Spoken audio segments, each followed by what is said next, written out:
Hello, this is Edmund Bradford, and in this video I'm going to give you an introduction to one of the most important tools of strategic marketing, which is called the Directional Policy Matrix, or DPM for short. It also goes by the name of the GE McKinsey matrix, and that's GE as in General Electric. It is quite a sophisticated tool, so I would advise you to just be familiar with it now if you're watching this video at the start of your game, but perhaps have an objective of doing it towards the middle of the game. In period 4 would be good, where you are more familiar with the marketplace and your competitors' behavior. You will then be able to score the tool more effectively. Okay, so to locate the tool, we simply go to the performance area of the simulation, and you can see along to the right here we have something called the target DPM. So I'll just pull up the target DPM here. Okay, let's scroll down a bit so you can see that. So as you can see, it has two axes. It looks at market attractiveness on the vertical axis and competitiveness on the horizontal axis. And in this case, the size of the bubble is the size of the market potential, or the size of the market segment. Now you can see here that all the segments are sitting on top of each other, and that is because they've not been scored yet. This is a tool that demands a kind of manual scoring approach. So like a lot of strategy, it cannot be automated. We can't get robots to do it. We rely on good judgment from good teams of people to do this correctly. But we can do that now. So we'll have a look at scoring it. So to score it, let's go back to the horizontal menu bar. We go to Tools and we click on Target DPM. So that pulls up our little Target DPM menu. And we click on that tab, we can see our target DPM chart just as we saw it a moment ago. So you can see the chart in this view, or you can see the chart in the other view. It's the same chart, just two different access points to it. So the first thing we need to do is to score our current competitiveness. Okay, and we're going to do that for one of the chosen segments. So we'll just keep the segment that we're in at the moment, actually, which is the adult drinks segment. These are arranged alphabetically. You'll need to choose a segment that you want to score, but you just do that here from choosing whichever segment you're interested in. So let's stick with the adult drinks segment. Now, as you can see, what it's asking you to do is to rate your competitiveness on each of the key buying factors that are important to consumers. So we have the 5 key buying factors here, and we're seeing, or is it asking, how competitive are we on these different areas.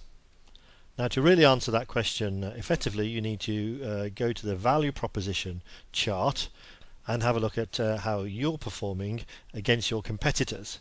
So that's a good reason why it's best to wait until the game is a couple of periods into it, so you can see what your competitors are doing before you actually try to score this.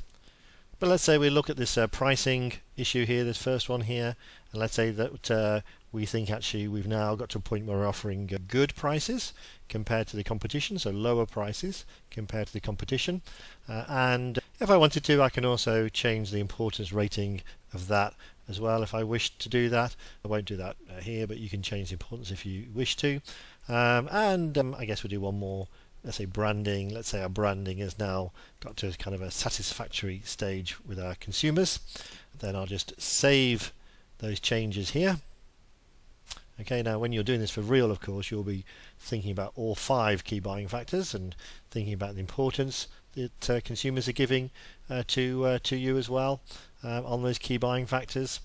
And then we can look at the target DPM, and you will see straight away that adult drinks segment S12, adult drinks there S12, that has actually now moved to the right hand side. So we're saying now that relative to all the other segments, we are more competitive in this one than the others. Now the truth of the matter, of course, is that we haven't scored these yet, which is why this one's coming out fairly high. But once you've scored these, then they will start moving from left to right, and you get a much more spread understanding of competitiveness. Okay, so that's one segment scored on the competitiveness axis. Let's now do the same for the vertical market attractiveness axis. So we'll just click on that one now. And this axis is really asking what makes a market segment attractive to us as a company. And there are many things that might do that in reality, but in this particular case we've picked out 4 different attractiveness factors that are fairly common in industry, and we are interested in a market or market segment that has a high growth rate, that has good margin potential in the future, where there's going to be very little competitive concentration, and a segment that really does fit with our overall market strategy. So in the same way I did before, I can say, well, let's look at the adult drinks segment and score that. Say, for example, that actually we think we've got average growth rates on that. We think that in the future our margins can be better than what we're achieving today. Let's think that maybe on a poor side, that a lot of companies are going to pile into that particular segment, so it will be moderately competitive, so slightly unattractive from our point of view, but on the good side it really does fit in what we're trying to do with our strategy. So I'm going to hit the save. Of course, again here I can change the percentages if I want to, and if we wanted a strategy that was really driven around moving into growing markets, I can give that one a higher percentage. If I wanted one that a strategy that was really focused on delivering good margins, I can give that one a higher percentage. And it's really down to you. There's no right or wrong in this. It's about you making good judgments about your strategy and about how you score this. Okay, whenever you score this, of course, normal rules apply. Make sure it rounds up to 100% or adds up to 100%. So once I've made those changes, I can hit the save button. Okay, and then we can have another look at the target DPM, and as you can see, our little S12 bubble has now moved up as well. So what we're saying now is that relative to all the other segments, notice that I'm using this relative argument quite a lot. This is a relative tool. Relative to the other segments, we are both more competitive in that segment, and actually that segment is more attractive to us as well. Now, if you're happy with the scores that you've entered, then all you need to do then is to go back to the other segments and score those as well. Please note the axes here, as with most of the charts in the game, we have low, high here. So this is low competitiveness, high competitiveness. This is low attractiveness, high attractiveness. If you're looking at this model in another source, in a textbook or online, you might see that the high lows are in different locations, so just watch out for that. And in this particular version of it, with the axes in that direction, we have 4 boxes. We have invest in the top right, so these are really good growing segments where you're competitive, and it's suggesting that you should invest more there. On the left hand side here, these are what we call the develop segments. So these are attractive segments for whatever reason.